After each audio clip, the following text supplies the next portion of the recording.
إن الحمد لله نحمده ونستعينه ونستغفره ونعوذ بالله من شرور أنفسنا ومن سيئات أعمالنا من يهده الله فلا مضل له ومن يضلل فلا هادي له وأشهد أن لا إله إلا الله وحده لا شريك له وأشهد أن محمدا عبده ورسوله أما بعد فإن خير الحديث كتاب الله وخير الهدي هدي محمد صلى الله عليه وآله وسلم وشر الأمور محدثاتها وكل محدثة بدعة وكل بدعة ضلالة وكل ضلالة في النار. أعوذ بالله السميع العليم من الشيطان الرجيم من همزه ونفخه ونفثه. بسم الله الرحمن الرحيم. رب اشرح لي صدري ويسر لي امري واحلل عقدة من لساني يفقهوا قولي. بسم الله الرحمن الرحيم. ان الله وملائكته يصلون على النبي يا ايها الذين امنوا صلوا عليه وسلموا تسليما. اللهم صل على محمد وعلى آل محمد كما صليت على ابراهيم وعلى آل ابراهيم انك حميد مجيد. اللهم بارك على محمد وعلى آل محمد كما باركت على إبراهيم وعلى آل إبراهيم إنك حميد مجيد. اللهم ربنا آتنا في الدنيا حسنة وفي الآخرة حسنة وقنا عذاب النار. ربنا آتنا من لدنك رحمة وهيئ لنا من أمرنا رشدا. لا إله إلا أنت سبحانك إني كنت من الظالمين. ولا حول ولا قوة إلا بالله العلی العظیم. آمین. الحمدللہ آج 15 اپریل 2017 کو ہفتے کے دن قرآن کلاس نمبر 257 میں ہم انشاءاللہ تعالی سورۃ النمل کا آغاز کریں گے. لیکن میرے بھائیوں، آج کے اس قرآن کلاس کو سٹارٹ کرنے سے پہلے آج کل ایک بہت بڑا برننگ ایشو ملک پاکستان کے اندر چل رہا ہے. سوشل میڈیا ہو، پرنٹ میڈیا ہو یا ٹی وی چینلز ہوں، سب کے سب اس موضوع کو زیر بحث لائے ہوئے ہیں. اور آج عشاء کی نماز ابھی پڑھنے سے تھوڑی دیر پہلے ہی مجھے کافی بھائیوں کے ٹیکسٹ آئے کہ اس ایشو کے اوپر بھی اس قرآن کلاس کے اندر کچھ بات کی جائے. تو میں تو اکثر اس طرح کے جو تلخ اور وحشیانہ رویے ہیں اور فرقہ وارانہ جاہلیت ہے، اس کی مخالفت کرتا ہوں.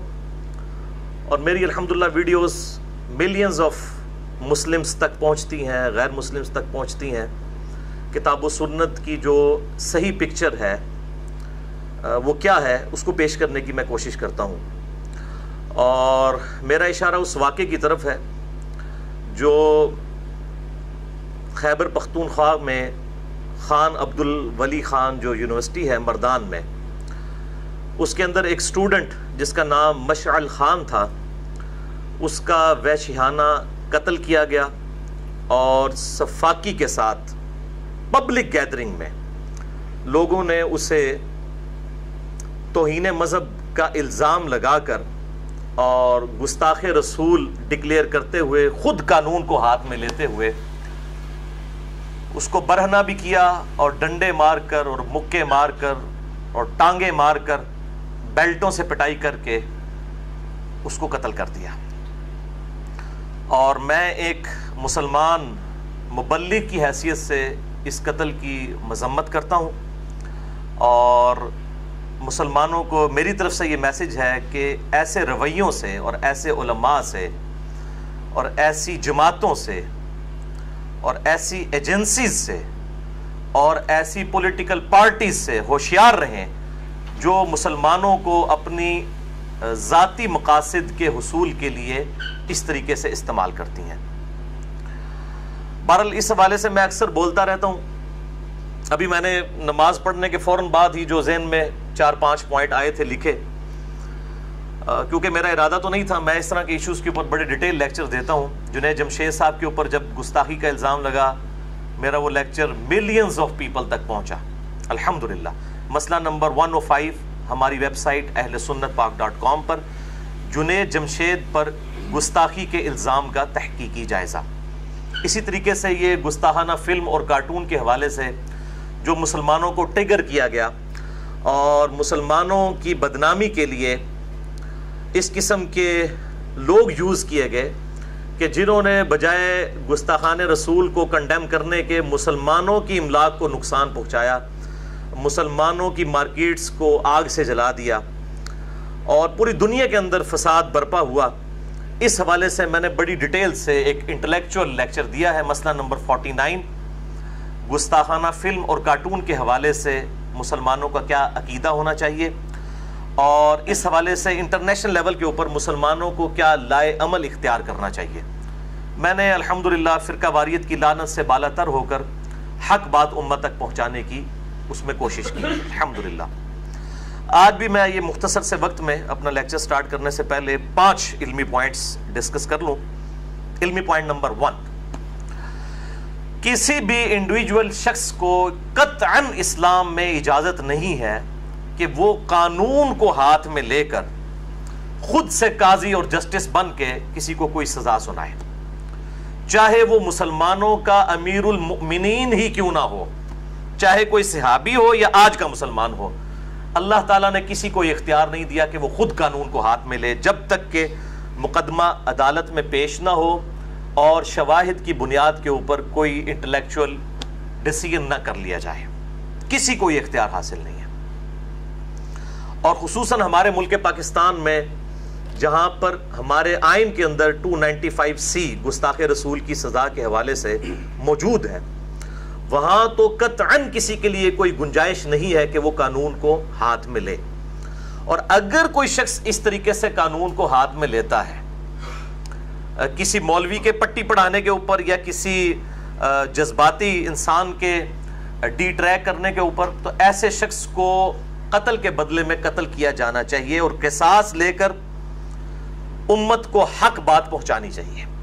ایسے لوگوں کو دیت کے ذریعے بھی نہیں چھوڑنا چاہیے اور نہ ہی جو ہے وہ معافی والا معاملہ ایسے لوگوں کے ساتھ ہونا چاہیے جو اس طریقے سے خواہ کسی ایسے شخص کو قتل کریں جو قرار واقعی گستاخ ہو، تب بھی ایسے لوگوں کو سزا دینی چاہیے، کیونکہ ہمارے ملک کے اندر لوگ اپنی ذاتی دشمنی نبھانے کے لیے بھی کسی کو گستاخ رسول ڈکلیئر کر دیتے ہیں. ساتھ ہی ساتھ حکومت کی بھی ذمہ داری ہے کہ ایسے لوگ جو فیس بک کے اوپر یا یوٹیوب کے اوپر گستاخانہ مواد اپلوڈ کر رہے ہیں ان پہ کڑی نظر رکھی جائے. اور سائبر کرائم کے حوالے سے ہمارے ملک کے اندر ویسے بھی قانون اب بن چکا ہے. یہاں پر یہ بھی چیز دیکھنے والی ہونی چاہیے کہ آج کل جو سوشل میڈیا ہے اس کے اوپر تو آپ کسی کا فیک آئی ڈی بنا کے بھی، کوئی جعلی آئی ڈی بنا کے بھی کسی کے حوالے سے اس طرح کی کوئی چیز پروپیگیٹ کر سکتے ہیں.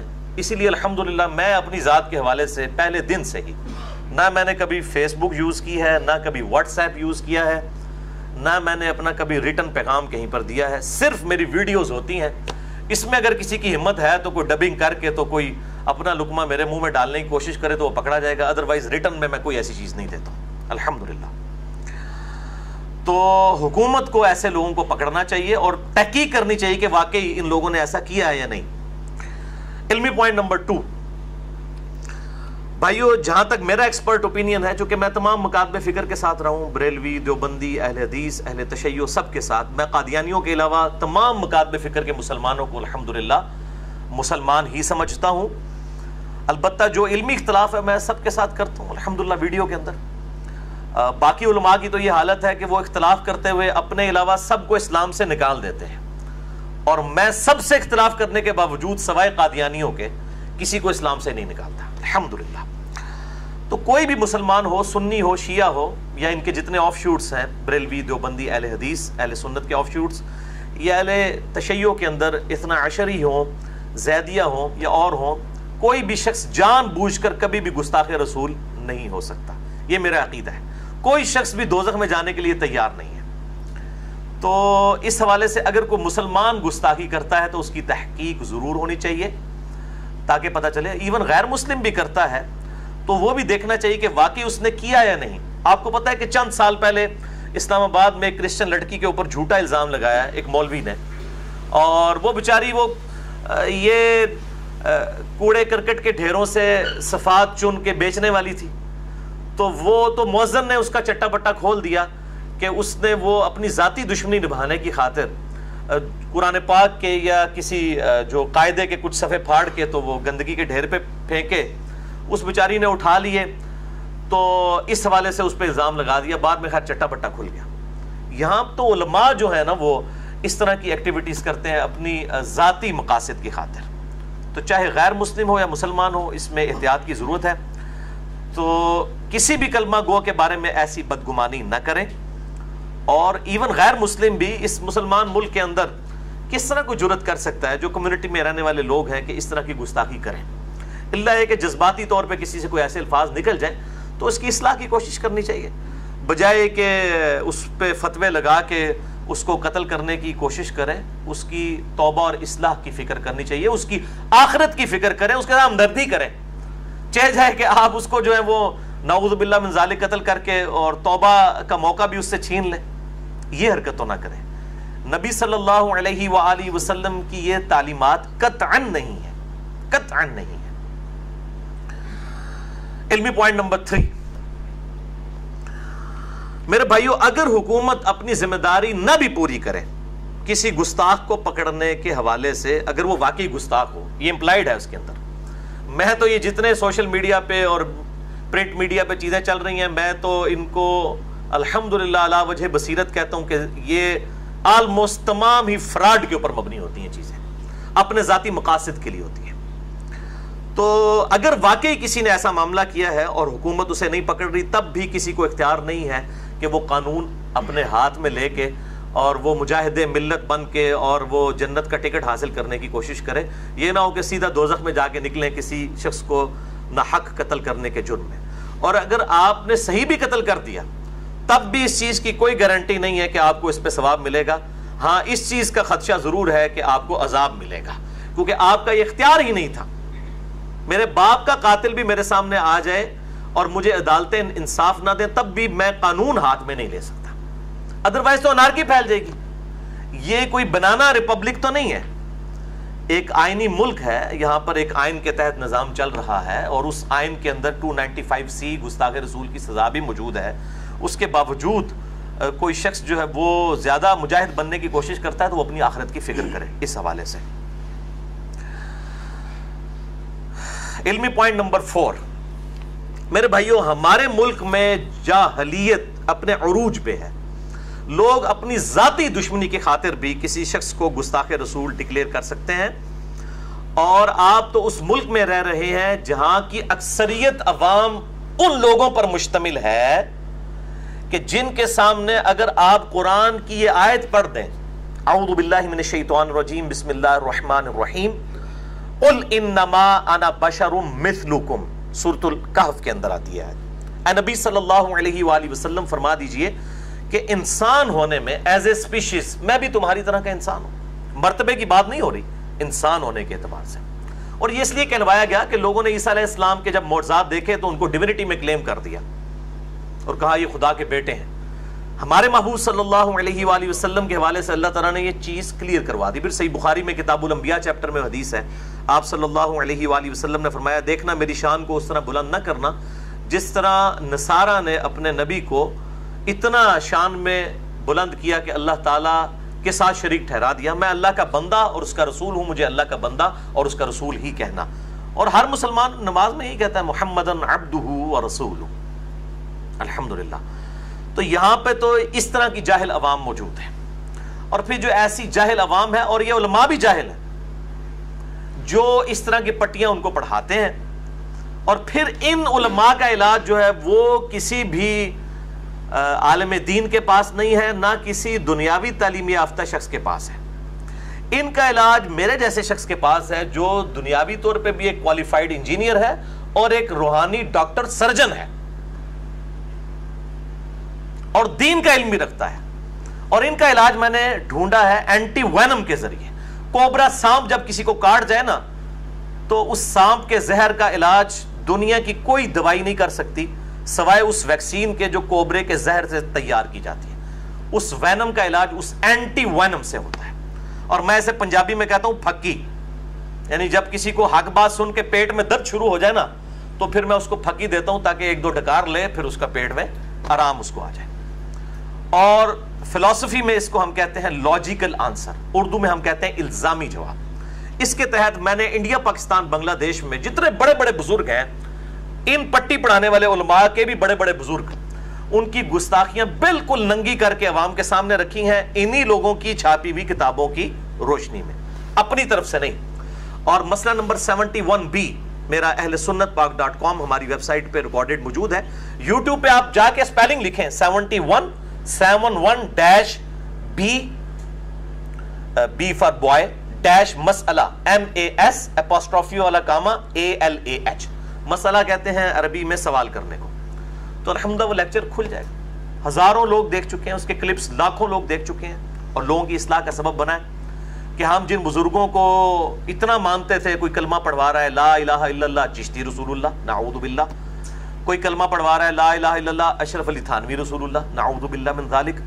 اس طریقے سے میں نے سارے اس طرح کے لوگوں کے چٹے بٹے کھولے ہیں, اور الحمدللہ لوگوں کے سامنے حق بیان کیا ہے کہ اب ان بزرگوں کے ساتھ بھی پھر وہی سلوک آپ کریں, ان کی کوئی توبہ ریکارڈڈ بتائیں, یا اگر آپ سمجھتے ہیں ان کی کتابیں بدل گئی ہیں تو ان کتابوں کو چھاپنے والوں کے ساتھ وہی سلوک کریں. وہ آپ کے حافظہ اللہ تعالی ہیں, وہ آپ کے رحمہ اللہ تعالی ہیں, وہ آپ کے دامت برکاتہم العالیہ ہیں, وہ مدہ ذلہ ہیں, وہ آیت اللہ ہیں آپ کے, جن کے بارے میں آپ یہ ساری چیزیں کلیم کرتے ہیں. ان کا تو اپنا سٹیٹس یہ آپ نے ڈکلیئر کیا ہوا ہے. تو یہ میں نے الحمدللہ ان کا چٹا بٹا اس حوالے سے کھول دیا.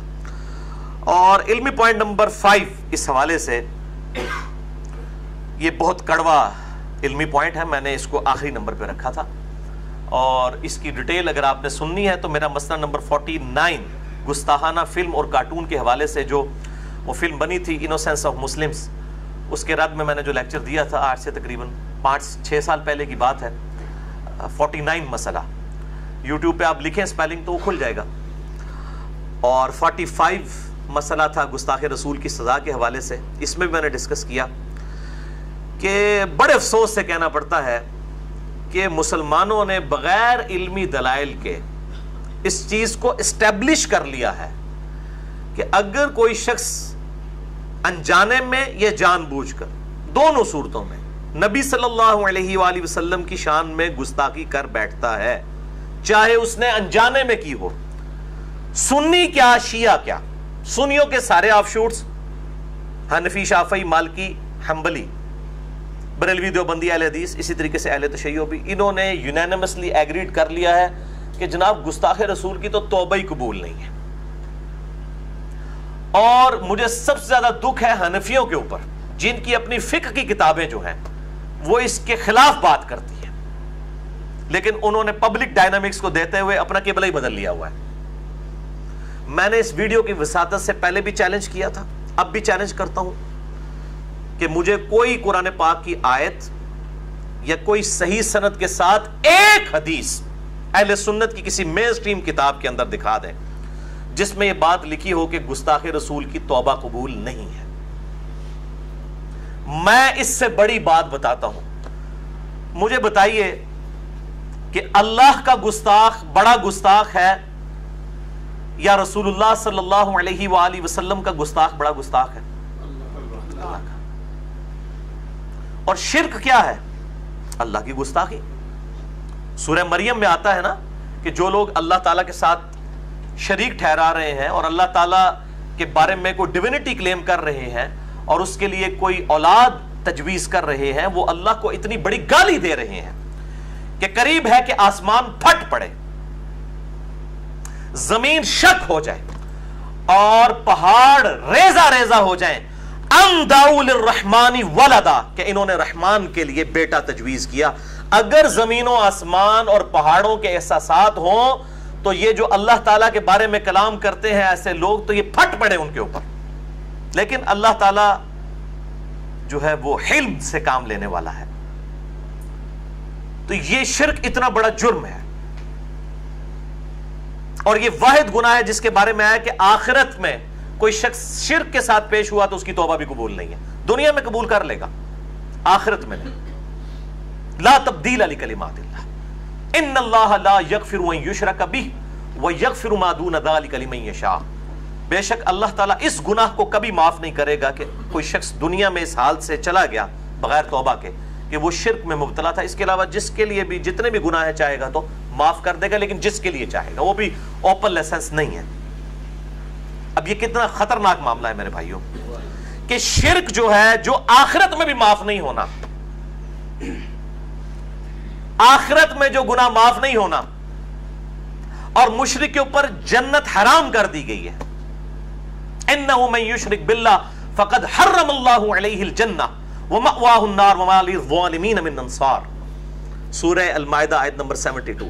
بے شک جو کوئی اللہ کے ساتھ شرک کرے تو اللہ تعالیٰ ایسے شخص کو کبھی معاف نہیں کرے گا، ایسے شخص کے اوپر بے شک جنت حرام ہے اور اس کا ٹھکانہ دوزخ ہے، اور وہاں پر اس کا کوئی مددگار نہیں ہوگا۔ حتیٰ کہ بخاری اور مسلم کی متفق علیہ حدیث ہے، امام کائنات سید الاولین والآخرین شفیع المذنبین رحمت للعالمین سیدنا و مولانا امام اعظم محمد رسول اللہ صلی اللہ علیہ وآلہ وسلم ارشاد فرماتے ہیں کہ اللہ تعالیٰ نے ہر نبی کو ایک مقبول دعا دی تھی جو اس نے دنیا میں ہی کر لی، لیکن میں نے اپنی وہ مقبول دعا آخرت کے لیے سنبھال کر رکھی ہے، اور میں اس دعا کی برکت سے اپنی امت کے لیے شفاعت کروں گا، اور میری دعا سے میرے ہر امتی کو نفع پہنچے گا سوائے اس شخص کے جس نے اللہ تعالیٰ کے ساتھ دنیا میں کسی قسم کا شرک کیا ہوا، اس کو میری شفاعت بھی نفع نہیں دے گی۔ شرک is the most sensitive issue in the sight of Allah، اللہ کے حضور سب سے زیادہ حساس معاملہ ہے شرک کا۔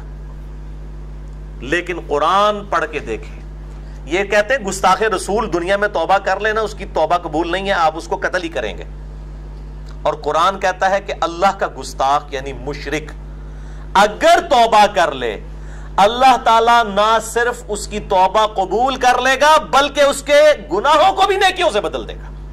اللہ اکبر کبیرہ والحمدللہ کثیرہ وسبحان اللہ بکرۃ واصیلا۔ اور یہ میں آیت آپ کو پڑھ کے بھی سنا دیتا ہوں، سورہ الفرقان آیت نمبر ہے 70۔ شرک کے کانٹیکسٹ میں بات ہو رہی ہے کہ جو لوگ اللہ تعالیٰ کے ساتھ شرک کرتے ہیں، اسی طریقے سے قتل ناحق کرتے ہیں اور زنا کرنے والے لوگ ہیں، عنقریب اپنے انجام کو پہنچ جائیں گے۔ یہ تین بڑے بڑے گناہ اس کے اندر گنوائے گئے، نمبر 1 شرک، نمبر 2 قتل ناحق، اور نمبر 3 زنا۔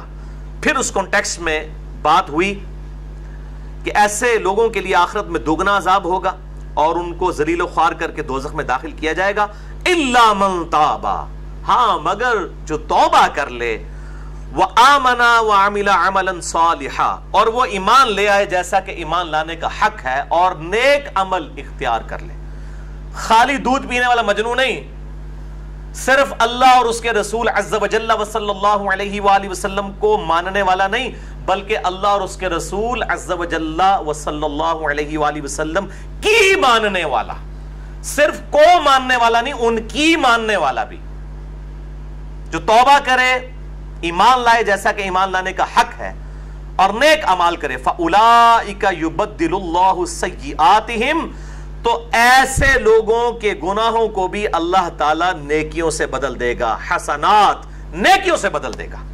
وَكَانَ اللَّهُ غَفُورًا رَحِيمًا، اور اللہ تعالیٰ بخشنے والا مہربان ہے۔ سورہ الفرقان آیت نمبر 70 اور 71 میں سنیں، وَمَن تَابَ وَعَمِلَ صَالِحًا، جس نے توبہ کی اور نیک عمل اختیار کیا، فَإِنَّهُ يَتُوبُ إِلَى اللَّهِ مَتَابًا، تو ایسے شخص کی توبہ اللہ تعالیٰ نے اپنے ذمہ لی ہے کہ ضرور قبول کرے گا۔ اللہ تعالیٰ کہتا ہے میں نے اپنے اوپر خود واجب کر لیا ہے کہ جو توبہ کر لے اس کی توبہ قبول ہے۔ تو میرے بھائیوں، اگر اللہ کے گستاخ کی توبہ قبول ہے تو نبی صلی اللہ علیہ وآلہ وسلم کے گستاخ کی بھی توبہ قبول ہے۔ ہاں، پاکستان میں گستاخ رسول کی توبہ اس وقت قبول ہے جب وہ گستاخی کرنے والا تگڑا ہو۔ اگر کوئی لسا ہے نا، پھر تو مولوی قانون ہاتھ میں لے گا۔ عمران خان سے جو کچھ الفاظ نکلے، یہ سارے مولوی دم دما کے بیٹھ گئے، اب گستاخی ڈکلیئر کی، ٹھیک ہے، لیکن اس پہ کسی نے نہیں ہاتھ ڈالا کیونکہ وہ پولیٹیکلی سٹرونگ بندہ ہے۔ اس کی بجائے کوئی اور بندہ بات کرے گا، اس کو پھڑکا دیں گے۔ کوئی اس کا رجوع نہیں آیا جو انہوں نے گستاخی ڈکلیئر کی۔ میرا اوپینین کیا ہے، میں اس کو محفوظ رکھتا ہوں، لیکن جو انہوں نے اوپینین اختیار کیا ہے اس میں تو گستاخی تھی، کسی کی جرت نہیں ہوئی ہے. تو آپ یہ دیکھ لیں تگڑا بندہ ہوگا تو اس سے بھی یہ دیکھ کے چلتے ہیں. تو یہ ان کا کوئی عشق رسول محبت رسول نہیں ہے، بلکہ ان کا اپنا سیاسی ایجنڈا ہوتا ہے، لوگوں کا اپنا مذہبی ایجنڈا ہوتا ہے، فرقہ وارانہ ایجنڈا ہوتا ہے. اور ان علماء سے ہوشیار رہیں جو اس قسم کی پبلک پروڈیوس کر رہے ہیں. اور میں پھر وہی بات کروں گا جو میں اکثر کرتا ہوں کہ سورہ الاعراف کی آیت نمبر 175 اور 176 میں اللہ تعالیٰ نے علماء سو کو، جن کو میں نے ٹرانسلیٹ کیا ہے علماء کرائم، مجرم علماء، ایک ہے علماء پرائم عزت والے علماء، ایک ہے علماء کرائم جو اکثریت ہے مجرم علماء. علماء کرائم کو، علماء سو کو اللہ تعالیٰ نے سورۃ الاعراف کی آیت نمبر 175 176 میں کتے کی مثال بیان کی ہے. یہ میرے پہ نہ کوئی فتویٰ لگا ہے، اور کہا کہ اس کی مثال بلعام بن بعورہ، جس کے بارے میں المستدرک الحاکم میں صحیح سند کے ساتھ اسی آیت کے کانٹیکسٹ میں حدیث موجود ہے کہ ایک یہودی عالم تھا لیکن دنیا کا کتا بن گیا، دنیا کا لالچی بن گیا. تو اللہ تعالیٰ فرماتا ہے کہ وہ پستی میں گر گیا. اس کی مثال ہے جیسے کتا ہے، وہ اپنی زبان ہانکتا رہتا ہے ہر وقت، چاہے اسے کوئی مال ملے تب بھی وہ زبان ہانپے، نہ ملے تب بھی اس کی رالیں ٹپکتی رہتی ہیں لالچ کی وجہ سے. علماء سو کو کتے کی مثال. تو یہ جو علماء کرائم ہے نا، ان کے کافی فضائل و برکات قرآن و سنت کے اندر آئے. میں نے ایک آپ کو نمونے کے طور پہ پیش کیا.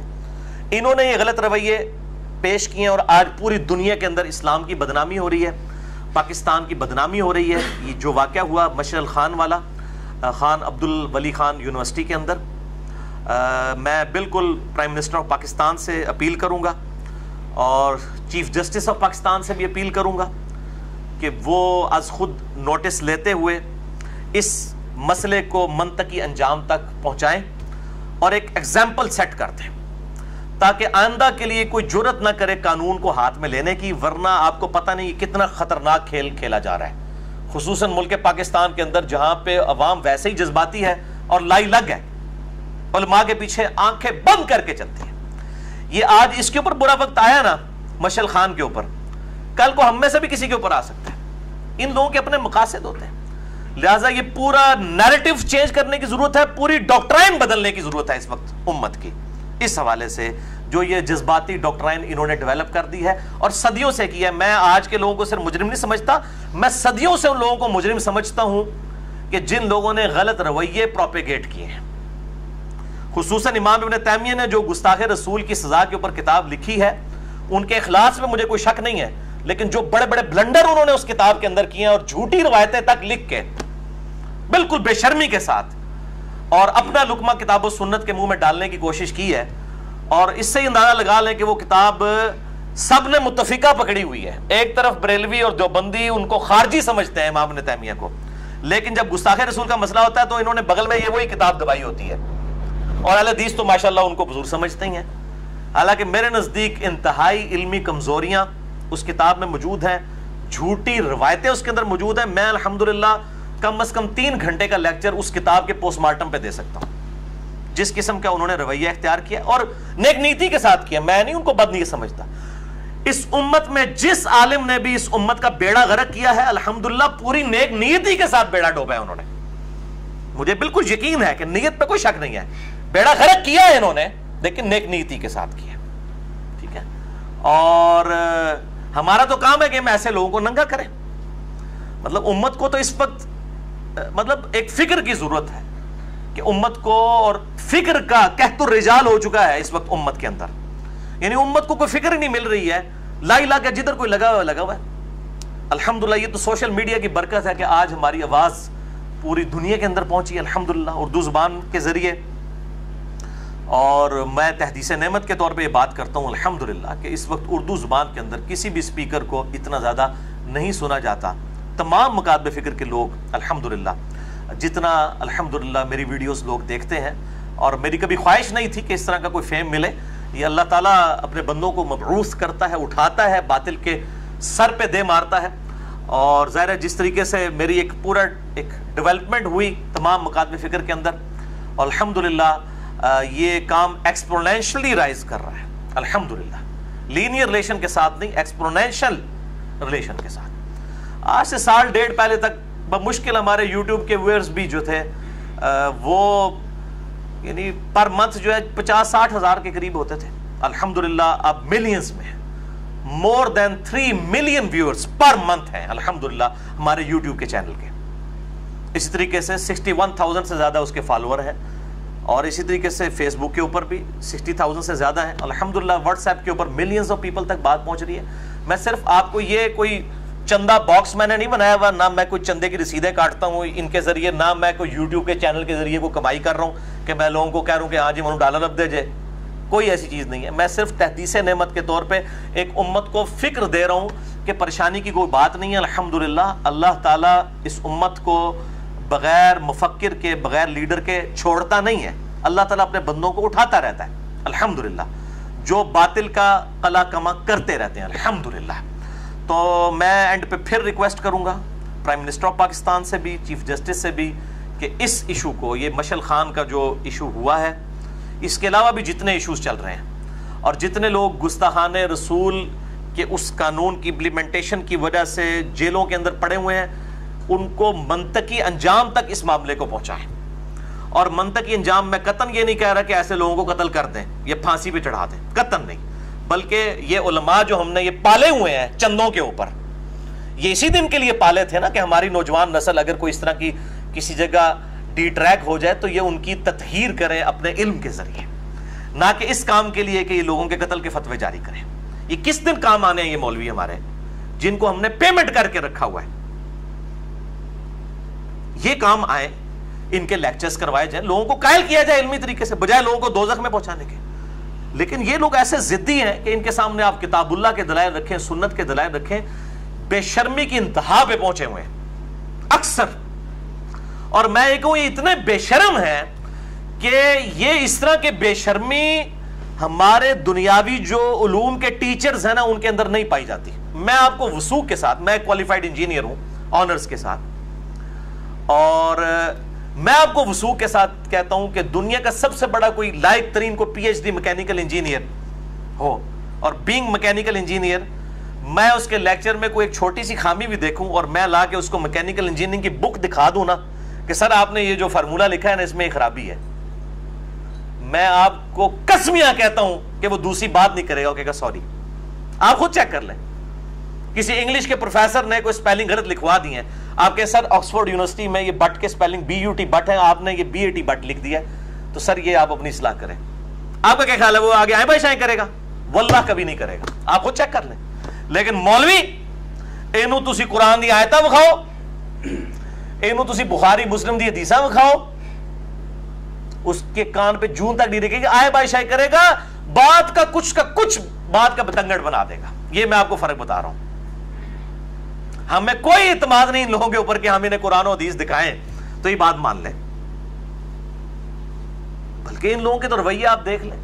کوئی کسی مسجد میں رفع الیدین کے ساتھ نماز پڑھ دے, گالیاں نکالتے ہیں, مسجد سے نکال دیتے ہیں اس کو. اگر یہی کام سعودی حکومت شروع کر دے کہ انڈیا پاکستان بنگلہ دیش کے اکثر لوگ تو رفع الیدین نہیں کرتے, اور وہ ان لوگوں کو ویزا ہی نہ دیں اور حج کے لیے آنے نہ دیں, اور ایئرپورٹ کے اوپر ان کو ڈنڈے مار کے دوبارہ جہاز میں بٹھا کے واپس بھیج دیں کہ جاؤ پہلے رفع الیدین کا طریقہ سیکھ کے آؤ, تو یہ حج کر سکتے ہیں. اس طرح کے رویے ان لوگوں نے اختیار کیے ہیں, اور انہی علماء کو آپ چاہے بخاری مسلم سے درجنوں حدیثیں دکھا دیں رفع الیدین کی, نہیں مانیں گے. ہاں آپ انہی میں سے کسی امام مسجد خطیب کو جا کے اس کے کان میں یہ بات کہہ دیں کہ یہ بھائی سعودیہ سے ویزا آیا اور تقریباً 10,000 ریال تنخواہ ہے, ٹھیک ہے, اور رہائش بھی ملے گی, کھانا پینا بھی فری ہوگا, لیکن تانوں پتہ ہے وہ سعودی والے رفع الیدین کرتے ہیں لیکن تسی تے حنفی ہو, بریلوی دیوبندی رفع الیدین نہیں کرتے, تو وہاں آپ کو رفع الیدین کرنا پڑے گا. کہ ہاں جی کیوں نہیں جی, یہ بھی ثابت ہے. جیڑی گل بخاری مسلم دی دجنا حدیث نہیں ثابت کر سکتی نا, اور نوٹ دے ذریعے ثابت ہو سکتی ہے.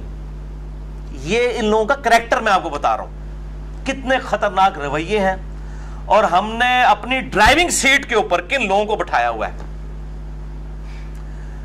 ایک 72 سیٹر روڈ لائنر ہو اور اس میں آپ اس کا ڈرائیور اناڑی بٹھا دیں, پیچھے 72 کے 72 داڑیوں والے ہوں, پگڑیوں والے, اور دعا مانگتے ہوئے تسبیحاں پھیرتے رہے, اور ٹھوک دے گڈی پھر بھی جا کے تو کسی کام آونی ہے. وہ ناڑی ڈرائیور نے بٹھایا. ہم نے بھی اپنی دین کی لیڈرشپ ان اناڑیوں کے حوالے کی ہوئی ہے. آپ کی دعائیں کرنے سے، آپ کے خالی کوڑنے سے کچھ نہیں ہونا. ان کو للکاریں، اور للکارے سے مراد ہے علمی طور پہ. میں نہیں کہتا ڈنڈا لے کے نہ مگر پہ جاؤ.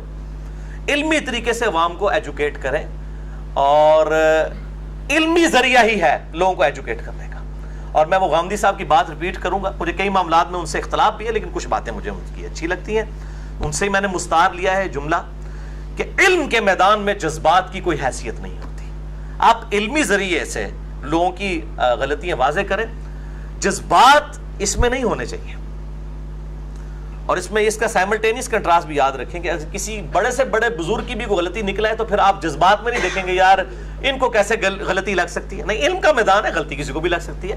امام مالک کا جو قول ہے کہ وہ نبی صلی اللہ علیہ وسلم کی مبارک قبر کی طرف اشارہ کر کے کہتے تھے اس صاحب قبر صلی اللہ علیہ وآلہ وسلم کے علاوہ روئے زمین پہ کوئی شخص ایسا نہیں ہے جس کی ہر بات ہی مقبول ہو سوائے اس شخص کے، اس ہستی کے، اس صاحب قبر صلی اللہ علیہ وآلہ وسلم کے. ان کے علاوہ جتنے بھی لوگ ہیں ان کی کچھ نہ کچھ باتیں مردود ضرور ہوں گی، اگر کچھ مقبول ہوں گی، لیکن ان کی تمام باتیں ہی مقبول ہیں. الحمدللہ، یہ بہت بڑی بات ہے. تو امام مالک کے اس قول کو حرز جاں بنائیں. اور میں تو پھر المیہ اس ملک کا سمجھتا ہوں، اور میں اکثر کہتا ہوں کہ غامدی صاحب کہتے ہیں نا علم کے میدان میں جذبات کی کوئی حیثیت نہیں ہے، لیکن ہمارے ملک کا پریکٹیکل اس وقت ایٹیچیوڈ یہ ہے کہ یہاں جذبات کے میدان میں علم کی رتی برابر بھی کوئی حیثیت نہیں ہے. یہ حالت ہو چکی ہے. اور اسی لیے انہوں نے پھر ٹوٹ کے پڑھایا علمو بس کری ہو یار، علمی گل نہ ساڈے نال کوئی کرو، علمو بس کری ہو یار. تو جذبات کے میدان میں علم کی کوئی حیثیت نہیں. اپنے زبان حال سے کہہ رہے ہوتے ہیں کہ قرآن و سنت اپنے پاس رکھو، ہمیں کوئی بات بتانے کی ضرورت نہیں ہے. سانو صرف جذباتی گلا کر کے ورغلاؤ کہ قانون ہم ہاتھ میں لیں اور مسلمانوں کو قتل کرنا شروع کر دیں. نعوذ باللہ من ذالک. اور یہ ان غلط رویوں سے اللہ تعالیٰ اس امت کو بچائے. اور میں یقین کریں یہ تڑپ کے یہ ساری باتیں کر رہا ہوں، اور میں ڈر رہا ہوں اس دن سے کہ یہ امت جس طریقے سے ڈی ٹریک ہو رہی ہے ان علماء کے ہاتھوں اور ایسے لیڈرز کے ہاتھوں جو غلط رویے پروپیگیٹ کر رہے ہیں، یہ گلی گلی قتل عام مسلمانوں کا کروائیں گے. اور پہلے ہی مسلمانوں کی بدنامی ہوئی ہوئی ہے، اب بجائے یہ کوئی کردار ادا کرنے کے یہ اس طرح کے معاملات کر رہے ہیں اور فخریہ کر رہے ہیں. اور یہ سوشل میڈیا جو ہے اس پہ تو آپ کسی کو بھی کسی بھی ذریعے سے بدنام کر سکتے ہیں. کسی کی کوئی فیک تصویر بنا کے کسی فیک آئی ڈی کے ساتھ کسی کے ساتھ کچھ بھی کر سکتے ہیں. اور اگر کسی نے واقعتاً بھی یہ بات کی ہے تب بھی یہ حکومت وقت کی ذمہ داری ہے کہ وہ اس معاملے میں کوئی ڈیسیژن لے. کسی کو یہ اختیار حاصل نہیں ہے. خصوصاً میں یونیورسٹیز کے اسٹوڈنٹس کو مخاطب کروں گا، اور یونیورسٹیز کے اسٹوڈنٹ کا اگر یہ ایٹیچیوڈ ہے تو اب یہ کس منہ سے جو ہے وہ مدرسوں کے اسٹوڈنٹس کو کچھ کہیں گے کہ جب ایک پڑھا لکھا طبقہ جو ہے اس طرح کا ایٹیچیوڈ اختیار کرے گا کہ وہ قانون کو ہاتھ میں لیتے ہوئے ایک شخص کو، مشعل خان کو انہوں نے قتل کر دیا اور کپڑے تک اتار دیے. یعنی یہ ایٹیچیوڈ مطلب ایک مسلمان ملک کے اندر مسلمانوں کے ذریعے ہو رہا ہے، یہ کوئی طریقہ نہیں ہے. جب 295C موجود ہے اس پہ بھی میری ریزرویشنز ہیں، مثلا نمبر 49 پہ ریکارڈڈ موجود ہے. لیکن میں کہتا ہوں for the sake of argument, جب یہ موجود ہے تو پھر قانون کو ہی حرکت میں آنا چاہیے، اور کوئی شخص قانون اپنے ہاتھ میں نہ لے، نہ محب الوطن بننے کی کوشش کرے، نہ محب رسول بن کے نعوذ باللہ سو کالڈ قانون کو ہاتھ میں لے کے کسی مسلمان کو قتل کرنے کی کوشش کرے. کیونکہ یہاں پہ لوگ محب الوطنی کے نام کے اوپر بھی لوگوں کو قتل کروا دیتے ہیں، اور مذہب کے نام کے اوپر بھی اپنے سیاسی اور مذہبی عزائم کو پورا کرنے کے لیے. اللہ تعالیٰ ان علماء کے اور ان لیڈروں کے، چاہے وہ علماء کے طبقے سے ہیں یا ایجنسیوں کے طبقے سے ہیں یا پولیٹیکل پارٹیز کے طبقے سے ہیں، کسی سے بھی ہیں، جو اس طرح کے شریر لوگ ان کے اندر گھسے ہوئے ہیں، ان کے شر سے اس امت کو محفوظ فرمائے. اب یہ میرا فی البدی پیغام تھا. میں نے تو کہا تھا 10-15 منٹ میں بات کروں گا، تو یہ اب آپ دیکھ لیں تقریباً 40 منٹ ہونے والے ہیں. تو انشاءاللہ تعالی ہم کوشش کریں گے جتنی آیات آج کور ہو سکیں وہ کریں، پھر انشاءاللہ اگلی دفعہ کور کریں گے. اللہ تعالیٰ جو ہے وہ جو حق بات میں نے کہی اللہ تعالیٰ ہمارے دلوں میں راسخ فرمائے، اور اگر جذبات میں میرے منہ سے کوئی غلط بات نکل گئی تو اللہ تعالیٰ ہمارے دلوں سے معاف کر دے. ہمیں کتاب و سنت کی تعلیمات پر عمل کر کے دوسرے بھائیوں تک پہنچانے کی توفیق عطا فرمائے. آمین ثم آمین. اب میرے بھائیوں ان آیات کی طرف آ جائیے. سورۃ النمل، یہ میرے بھائیوں مکی سورت ہے اور قرآن حکیم میں اس کا نمبر ہے 27 اور بڑی انٹرسٹنگ سورت ہے یہ۔ النمل کہتے ہیں عربی زبان میں چیونٹی کو، آنٹ، اس میں چیونٹیوں کا بھی ذکر موجود ہے۔ جب سلیمان علیہ السلام کا لشکر ان کے پاس سے گزرا، وہ واقعہ بڑا انٹرسٹنگ ہے، وہ انشاءاللہ تعالی ہم کور بھی کریں گے۔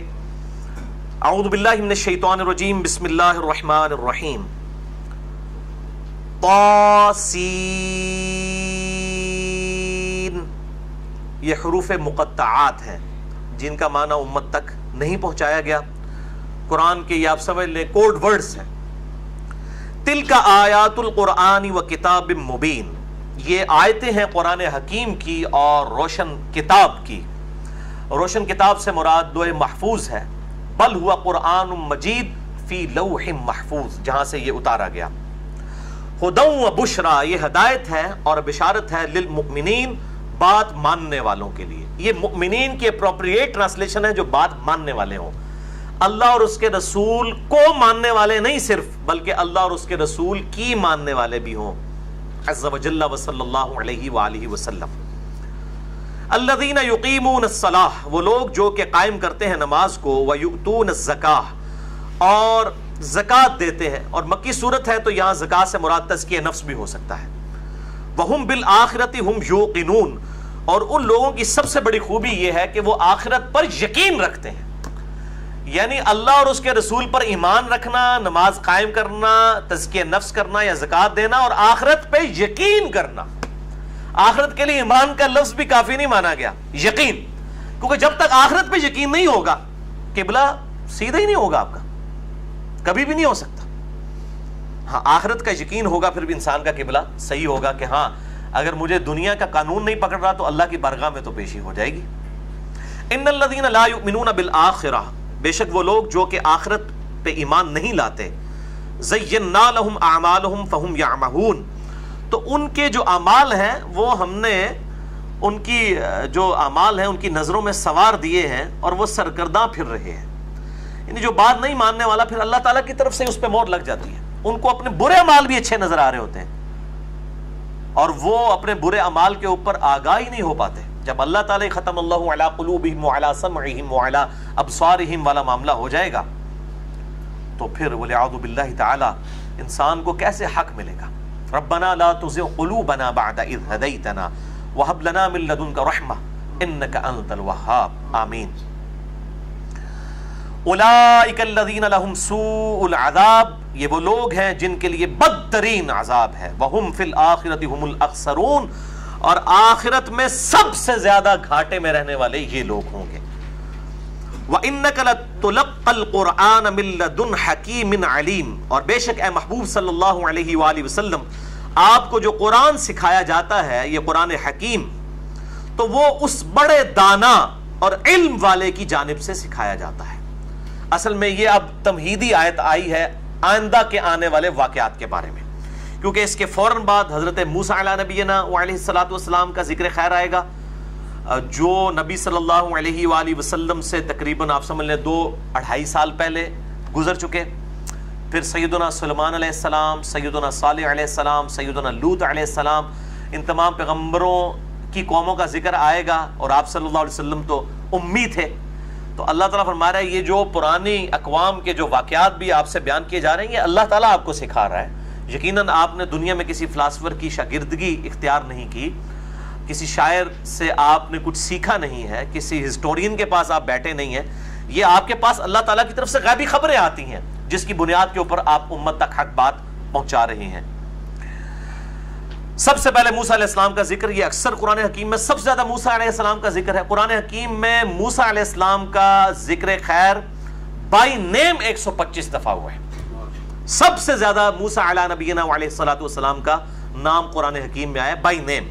ویسے ذکر خیر تو ہمارے نبی کا ہوا ہے 5 دفعہ نام کے ساتھ، 4 دفعہ محمد اور 1 دفعہ احمد، اور باقی یا ایھا النبی، یا ایھا المزمل، یا ایھا الرسول، اور پھر صرف قل کا کلمہ ہی جو ہے وہ تقریباً 350 دفعہ آیا ہے۔ تو آپ صلی اللہ علیہ وسلم سے تو ڈائریکٹ ظاہر خطاب ہو رہا تھا، تو آپ کا ذکر خیر تو ہزاروں دفعہ ہے، لیکن بائی نیم سب سے زیادہ موسیٰ علیہ السلام کا ذکر خیر، اور آپ علیہ السلام کا جو واقع مختلف زندگی کی بایوگرافی ہے وہ ڈیٹیل سے آئی ہے.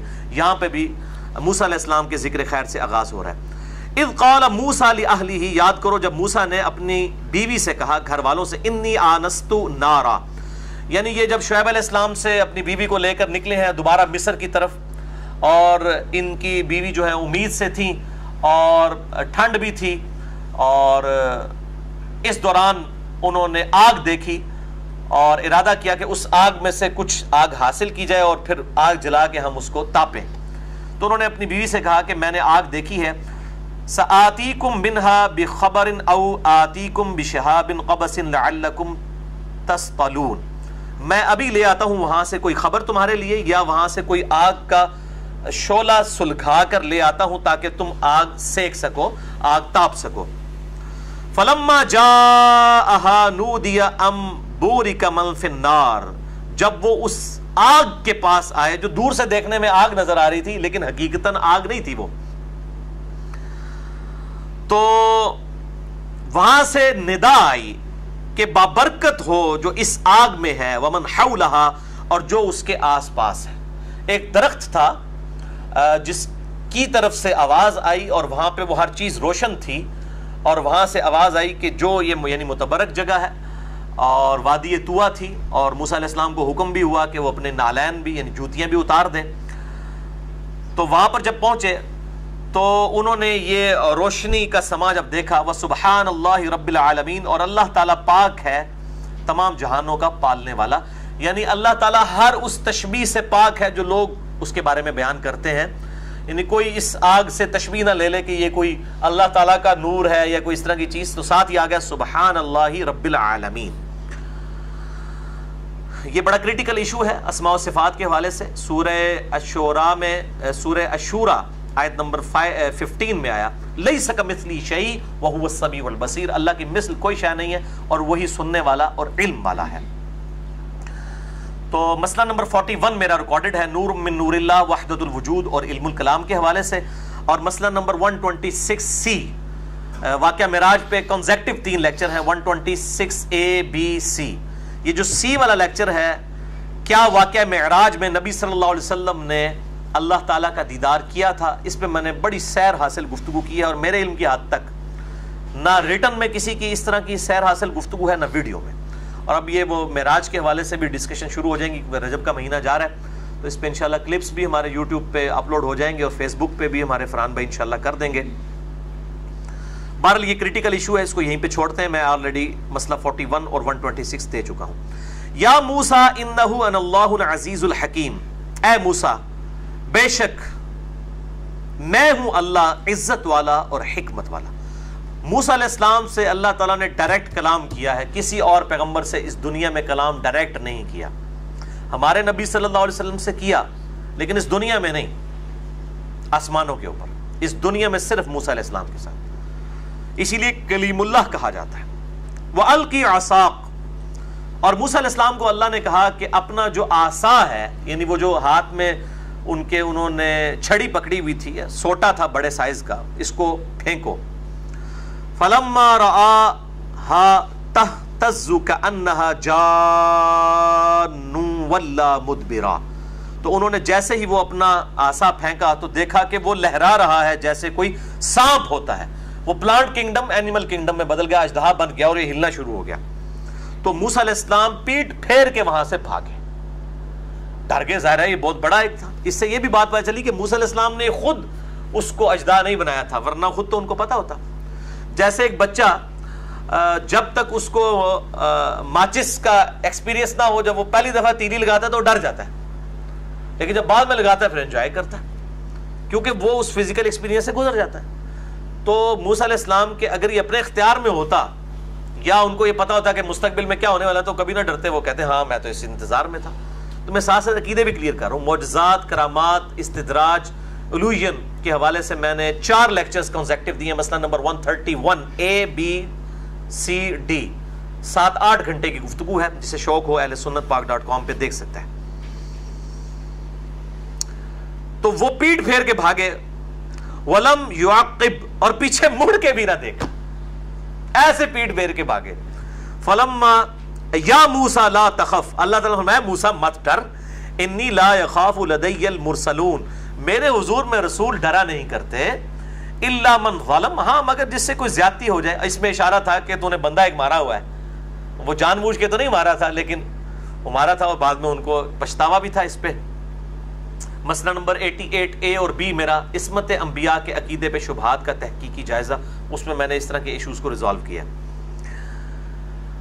ہاں جو کوئی ظلم کر بیٹھے، ثم بدل حسنا بعد سوء، اس کے بعد اپنے یعنی ظلم کرنے کے بعد نیکی کے ذریعے اپنی اس برائی کو بدل لے، فإنی غفور رحیم، تو بے شک میں بخشنے والا مہربان ہوں۔ وَأَدْخِلْ يَدَكَ فِي جَيْبِكَ، اور اپنا ہاتھ اپنے گریبان میں داخل کر، اپنی جیب میں داخل کر، یہ اردو میں جیب کا لفظ استعمال ہوتا ہے۔ تخرج بیضاء من غیر سوء، وہ سفید چمکتا ہوا نظر آئے گا بغیر کسی عیب کے، یعنی یہ نہیں ہوگا کہ وہ کوئی برس کا داغ ہوگا، نہیں، وہ ہاتھ چمک رہا ہوگا بالکل سورج کی طرح روشن، اور وہ عیب دار بھی نہیں ہوگا۔ تو یہ دو بڑے معجزات فزیکل فینومینا آف نیچر کو توڑنے والے، نمبر 1 آسا کا معجزہ اژدہا میں بدل جانا، نمبر 2 یہ والا ید بیضا کا۔ اس کے علاوہ بھی معجزات دیے گئے، کل 9 معجزات، ان میں یہ ٹاپ آف دا لسٹ 2 تھے۔ فی 9 آیات الی فرعون، یہ ان 9 نشانیوں میں سے یہ 2 ہیں، ان کو لے کر جاؤ فرعون کی طرف، وقومہ، اور ان کی قوم کی طرف۔ دیکھ لیں 9 کا ذکر ہے، یہ 9 کون کون سے تھے، اس کی ڈیٹیل سورۃ الاعراف کے اندر ہم پڑھ چکے ہیں۔ انہم کانوا قوما فاسقین، بے شک وہ ایک فاسق قوم ہے۔ فلما جاءتہم آیاتنا، پس جب وہ آئے ہماری یہ نشانیاں لے کر ان کے پاس، مبصرتن، آنکھیں کھولنے والی، اتنے بڑے بڑے معجزات دیکھ کے بھی کوئی نہ مانے، قالوا ھذا سحر مبین، انہوں نے کہا یہ تو کھلا جادو ہے، یہ تو جادوگر ہے۔ وجحدوا بها، اور انہوں نے ان کا انکار کر دیا، واستيقنتها انفسهم ظلما وعلوا، اور حالانکہ ان کو موسیٰ علیہ السلام کی صداقت کا علم ہو چکا تھا لیکن انہوں نے ظلم اور تکبر کی وجہ سے عناد کیا۔ فانظر کیف کان عاقبۃ المفسدین، پھر دیکھو کہ ایسے مفسدین جنہوں نے راہ حق سے عناد کیا، ان کا ہم نے پھر کیا حال کیا۔ اب میرے بھائیو، یہ سورہ النمل میں جو یہ نام آیا النمل، چیونٹیوں کا ذکر، اسی کانٹیکسٹ میں اگلی آیات آ رہی ہیں۔ سیدنا سلیمان علیہ السلام کا انٹرسٹنگ واقعہ ہے، اور میری کوشش ہے کہ یہ واقعہ تو میں آج ضرور کور کروں، جلدی جلدی سے کور کر دوں گا، ایک ہی نشست میں کور کریں گے تو مزہ آئے گا انشاءاللہ تعالی۔ وَلَقَدْ آتَيْنَا دَاوُودَ وَسُلَيْمَانَ عِلْمًا، اور بے شک ہم نے داود علیہ السلام کو اور سلیمان کو علم عطا فرمایا تھا۔ سلیمان علیہ السلام داود علیہ السلام کے خلیفہ تھے، اور یہ بنی اسرائیل میں سے تھے۔ داود علیہ السلام کو اللہ تعالیٰ نے زبور بھی عطا فرمائی تھی۔ وَقَالَ الْحَمْدُ لِلَّهِ الَّذِي فَضَّلَنَا عَلَى كَثِيرٍ مِّنْ عِبَادِهِ الْمُؤْمِنِينَ، ان دونوں نے اللہ تعالیٰ کی حضور عرض کی کہ تمام تعریفیں اس اللہ کے لیے ہے جس نے ہمیں اپنے ایمان والے بندوں میں سے منتخب کر لیا اور کثیر مخلوق پہ فضیلت عطا کی۔ وَوَرِثَ سُلَيْمَانُ داود، اور سلیمان علیہ السلام وارث ہوئے داود کے، یعنی داود علیہ السلام کے بعد سلیمان علیہ السلام پیغمبر بنے۔ وَقَالَ يَا أَيُّهَا النَّاسِ، اور سلیمان علیہ السلام نے لوگوں سے خطاب کرتے ہوئے اپنے امتیوں سے کہا، اے لوگو، عُلِّمْنَا مَنطِقَ الطَّيْرِ، ہمیں سکھائی گئی ہیں پرندوں کی بولیاں، وَأُوتِينَا مِن كُلِّ شَيْءٍ، اور ہمیں ہر قسم کی چیزوں میں سے عطا کیا گیا۔ پرندوں کی بولیاں، داؤد علیہ السلام کے ساتھ پہاڑ تسبیح کرتے تھے، جب یہ تورات پڑھتے تھے یا زبور پڑھتے تھے تو ہواؤں میں پرندے معلق ہو جایا کرتے تھے، ایکسٹراڈنری کوالٹیز دی تھی۔ داؤد علیہ السلام کے ہاتھ میں لوہا نرم تھا، وہ لوہے کو ہاتھ لگاتے تھے، وہ آٹے کی طرح گوندھ کے زرہ تیار کر لیتے تھے۔ اللہ تعالیٰ نے ان کو اتنے بڑے بڑے فزیکل فینومینا آف نیچر کو توڑنے والے ٹینجیبل فارم میں معجزات ادا کیے تھے، حسی معجزات۔ ان ھذا لہ الفضل المبین، اور یہ بے شک اللہ تعالیٰ کا بہت بڑا فضل ہے جو اللہ تعالیٰ نے ہمیں عطا کیا ہے۔ یہ دیکھ لیں، کوئی انہوں نے نہیں کہا کہ اللہ تعالیٰ میرے بزرگوں کی دعا ہے، میرے بزرگ حضرت داؤد علیہ السلام کی دعاؤں کی برکت ہے، مرشد کی نگاہ سے، مرشد کی دعا سے، کوئی یہ بات نہیں کر رہے۔ حالانکہ یہ کہہ بھی سکتے تھے پیغمبر کے بارے میں تو، اسی طریقے سے آپ دیکھ لیں سیدہ مریم نے بھی سیدنا زکریا علیہ السلام کی صحبت کی وجہ سے سب کچھ حاصل کیا، لیکن جب زکریا علیہ السلام نے کہا میں بے موسمی پھل تمہارے پاس دیکھتا ہوں سورہ ال عمران میں، تو انہوں نے یہ نہیں کہا حضور تو اڑا ہی فیض ہے، مرشدی نے کہا نا، انہوں نے کہا یہ اللہ کا فضل ہے۔ یہ ہے اصل میں عقیدہ جو انبیاء اپنے ماننے والوں کو سکھاتے ہیں، اور انبیاء کے جو صحیح ماننے والے ہوتے ہیں ان کا عقیدہ یہی ہوتا ہے کہ ہر چیز کو گاڈ اورینٹڈ ہونا چاہیے۔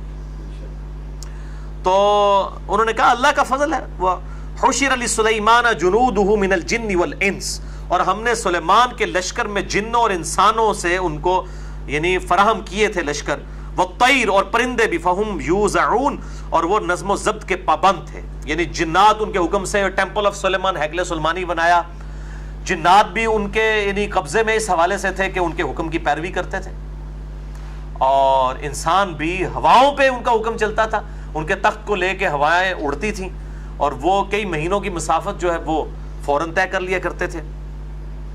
حتی اذا اتوا علی واد النمل، یہاں تک کہ جب وہ وادی نمل میں پہنچے یعنی چیونٹیوں کی وادی میں، قالت نملتن، تو ایک چیونٹی کہنے لگی، چیونٹیوں کی بھی آپ کو پتا ہے ایک ملکہ ہوتی ہے، ہیڈ ہوتی ہے ان کی، وہ تو ابھی نیشنل جغرافک دیکھیں تو آپ کو اندازہ ہوگا، تو انہوں نے باقی چیونٹیوں سے کہا ادخلوا مساکنکم، فوراً اپنے بلوں میں گھس جاؤ، لا یحطمنکم سلیمان وجنودہ، کہیں ایسا نہ ہو کہ سلیمان اور اس کا لشکر تمہیں پاؤں کے نیچے کچل دے۔ یہ دیکھیں یعنی کہ وقت کے پیغمبر کو جانور بھی پہچانتے ہوتے ہیں، اور جانوروں کو بھی اللہ نے کتنی عقل دی، اور چیونٹیاں تو ویسی بڑی آرگنائزڈ ہیں، دنیا میں چند آرگنائزڈ جو جانور ہیں ان میں سے چیونٹیاں ہیں جو پورے ایک نظم کے تحت چلتی ہیں۔ وَهُمْ لَا يَشْعُرُونَ، اور انہیں معلوم ہی نہ ہو سلیمان اور ان کا لشکر کچل دے تمہیں پاؤں کے نیچے۔ اب چیونٹیوں کو بھی پتا ہے کہ سلیمان کے لشکر میں اولیاء اللہ ہے نا جی، صحابہ ہیں، لیکن کسی کو کوئی علم غیب نہیں ہے، اور سلیمان اور اس کا لشکر تمہیں پاؤں کے نیچے کچل نہ دے، یعنی ان کو یہ پتا تھا کہ یہ ایسا ہو سکتا ہے۔ اب اللہ تعالیٰ کا کرنا ہوا کہ اللہ تعالیٰ وقت کے پیغمبر کو یہ بات سنوا رہا ہے، اللہ تعالیٰ جب چاہے اپنے نبی پہ غیبی خبر کا اطلاع کر دے۔ فتبسم ضاحکا، تو سلیمان علیہ السلام مسکراتے ہوئے ہنس پڑے، یعنی کھل کے جس کو کہتے ہیں مسکرانا، من قولہا، اس چیونٹی کی بات سن کر۔ وقال ربی اوزعنی ان اشکر نعمتک التی انعمت علی وعلی والدی۔ اچھا اب دیکھیں کہ وہ انہوں نے اس کے بعد یہ نہیں کہا کہ میں کتنے اونچے مرتبے والا ہوں، انہوں نے فوراً کہا اے اللہ مجھے توفیق دے کہ میں شکر ادا کروں تیری اس نعمت کا جو تو نے مجھ پہ کی اور میرے باپ یعنی داؤد علیہ السلام پہ کی، وَأَنْ أَعْمَلَ صَالِحًا، اور مجھے توفیق دے کہ میں نیک کام کروں، تَرْضَاهُ، جو تجھے راضی کرنے والے کام ہوں۔ یہی دعا ہمیں سکھائی گئی ہے ابو داؤد، ترمذی، ابن ماجہ کے اندر، نسائی کے اندر، ربی اعنی علی ذکرک و شکرک و حسن عبادتک، اے اللہ، اور اللہم اعنی علی ذکرک و شکرک و حسن عبادتک، یہ دونوں الفاظ ساتھ، اے اللہ میری مدد فرما اپنا ذکر کرنے پر اور شکر ادا کرنے پر اور احسن طریقے سے عبادت کرنے کے اوپر، آمین۔ یہ فرض نماز کے بعد ہمارے اسکار والے کارڈ پہ بھی یہ دعا لکھی ہوئی ہے، آپ صلی اللہ علیہ وآلہ وسلم نے سیدنا معاذ ابن جبل کو یہ تعلیم فرمائی تھی۔ تو یہاں پہ بھی سلیمان علیہ السلام کہہ رہے ہیں اللہ تیرا شکر، مجھے توفیق دے میں چنگے کام کراں، تیرا شکر کراں، حالانکہ نبی ہیں، اور وہ فوراً اللہ کی کہ تو نے مجھے اتنی نعمت دی ہے کہ تو نے مجھے سنوا دی اس چیونٹی کا کلام، چلو ساڑھے تے سامنے بول بھی ہوتا بھی نہیں سی سمجھ سکتے، آواز بھی آ جائے، ایک تو سنوایا پھر وہ بولی بھی سمجھ گئے، تو انہوں نے کہا اللہ تیرا فضل ہے، تو نے یہ میرے پہ اور میرے باپ کے اوپر جو کچھ رحمت کی، وَأَدْخِلْنِي بِرَحْمَتِكَ فِي عِبَادِكَ الصَّالِحِينَ، اور مجھے اپنی رحمت میں داخل کر اور اپنے نیک بندوں میں داخل کر۔ دیکھ ٹھیک ہے، یعنی وہ بھی دعا کر رہے ہیں کہ اپنے نیک بندوں میں شامل کر، اور یہاں پہ حال یہ ہے کہ وہ کہتے ہیں کہ جناب آپ کسی نیک بندے کے سامنے، وہ ہمارے ایک بھائی بتانے لگے کہ ایک جلسے میں کوئی پیر صاحب تھے، ان کے مریدین تھے، تو وہاں پہ تلاوت سے پہلے اعوذ باللہ من الشیطان الرجیم ایک قاری نے پڑھا، تو مریدین نے کہا رک جا، اتنے ایڈے بڑے بزرگ بیٹھے ہوئے نا، شیطان دا اتنے کے کام ہے، بسم اللہ تو شروع کر، پتہ نہ خطرہ پہ گیا سی بزرگ ہی نہ غائب ہو جانا اعوذ باللہ من الشیطان الرجیم پڑھ کے، میں تو پھر یہی پھکی دیاں گا کہ جو حالانکہ قرآن حکیم میں حکم ہے نبی صلی اللہ علیہ وسلم کو اور آپ کے ذریعے امت کو کہ جب قرآن پڑھو تو اعوذ باللہ من الشیطان الرجیم پڑھو، یہ واجب ہے، بسم اللہ پڑھنا واجب نہیں ہے، صرف سنت ہے، نہ بھی پڑھے کوئی حرج نہیں ہے، لیکن قرآن جب پہلی دفعہ سٹارٹ کریں گے تو اعوذ باللہ من الشیطان الرجیم پڑھنا واجب ہے۔ قرآن حکیم میں اس کا حکم آیا، فاستعذ باللہ من الشیطان الرجیم. قرآن جب پڑھنے لگو تو اللہ تعالیٰ کی پناہ مانگ لیا کرو شیطان مردود سے. کہ پٹھے رزلٹ کٹ ہوئے دے جو شاید لکھی ہے انہوں مننے دی بجائے، یعنی ایاک نعبد و ایاک نستعین پڑھ کے تسی یا علی مدد یا شیخ عبد القادر جیلانی مدد کڈن لگ پو، یہ بھی تو چانس ہے نا، بالکل الٹ رزلٹ. تو اس لیے اللہ تعالیٰ سے شیطان کے اگینسٹ پناہ طلب کر لو. تو اپنے نیک بندوں میں شامل فرما. وَتَفَقَّدَ الطَّيْرَ فَقَالَ مَا لِيَ لَا أَرَى الْهُدْهُدْ. تو انہوں نے ایک روز پرندوں کا جائزہ لیا اور انہوں نے کہا کہ کیا بات ہے کہ مجھے ہدہد نظر نہیں آ رہی ہے. ہدہد ایک پرندہ ہے، وہ بھی یعنی ان کی لشکر کے اندر شامل تھا. اور حضرت سلیمان علیہ السلام نے کہا کہ کیا وجہ ہے کہ ہدہد کدھر غائب ہے؟ ام کان من الغائبین، یا وہ کہیں غیر حاضر ہے. لَأُعَذِّبَنَّهُ عَذَابًا شَدِيدًا، میں ضرور اسے سخت سزا دوں گا. اَوْ لَا أَذْبَحَنَّهُ، یا میں اسے ذبح کر ڈالوں گا. اَوْ لَا يَأْتِيَنِّي بِسُلْطَانٍ مُبِينٍ، یا پھر میرے پاس کوئی روشن دلیل لے کر آئے، کوئی صحیح ایکسکیوز لے کے آئے، لیم ایکسکیوز نہیں، کوئی واقعی سالڈ ریزن لے کے آئے کہ وہ اس وقت میرے دربار میں کیوں حاضر نہیں ہے جبکہ سارے جن بھی حاضر ہیں، پرندے بھی حاضر ہیں. ہدہد کا کوئی خاص جو ہے وہ پرندہ تھا جو حضرت سلیمان علیہ السلام نے پالا ہوا تھا، جس کے ساتھ ان کی کمیونیکیشن بھی تھی. فَمَكَثَ غَيْرَ بَعِيدٍ، ابھی کچھ دیر نہ گزری تھی. فَقَالَ أَحَطْتُ بِمَا لَمْ تُحِطْ بِهِ، تو وہ ہدہد حاضر ہوا پرندہ، اور اس نے آتے ہی کہا کہ حضرت میں آج ایک ایسی اطلاع آپ کے لیے لے کے آیا ہوں کہ جو آپ کے پاس پہلے موجود نہیں تھی، آپ کو بھی اس بات کا نہیں پتا. حضرت سلیمان علیہ السلام سے کہہ رہا ہے، یعنی ان کے علم غیب کو چیلنج کر رہا ہے وہ، یعنی آج کے دور کی لینگویج میں بات کی جائے. اور آگے سلیمان علیہ السلام نے بھی اس کی اصلاح نہیں کی کہ یار تیرا عقیدہ ہی خراب ہے، نہیں. وَجِئْتُكَ مِن سَبَإٍ بِنَبَإٍ یقین، اور میں ملک سبا سے آپ کے پاس ایک یقینی خبر لے کر آیا ہوں. یعنی میں جو غیر حاضر ہوا ہوں اور لیٹ آپ کے دربار میں حاضر ہوا ہوں، تو میں نے تو آج ایک خبر ایسی دیکھی ہے، ایسا میں نے ایکسپیرینس کیا ہے کہ جو غیر معمولی تھا، اس وجہ سے میں لیٹ ہو گیا اور میں آپ کے پاس بہت بڑی خبر لے کے آیا ہوں. اللہ اکبر. اور آپ حیران ہوں گے یہ پرندے کے لیے کون سی خبر بڑی ہے. وہ لوگوں کو شرک کرتا ہوا دیکھ کے تڑپ اٹھا ہے.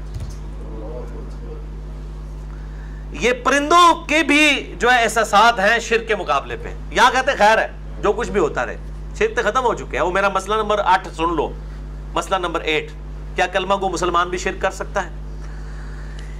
انی وجدتم امرأۃ تملکہم وأوتیت من کل شیء، میں نے ایک عورت دیکھی ہے جو حکمران ہے ملک سبا میں، اور اس کو ہر چیز میں سے عطا کیا گیا ہے. وَلَهَا عَرْشٌ عَظِيمٌ، اور اس کا بہت بڑا تخت ہے. یعنی دنیاوی طور پہ بھی بڑی نعمتیں ہیں، بڑی عظیم الشان سلطنت کے اوپر ایک ملکہ حکومت کر رہی ہے، جس کا روایتوں میں نام آتا ہے بلقیس.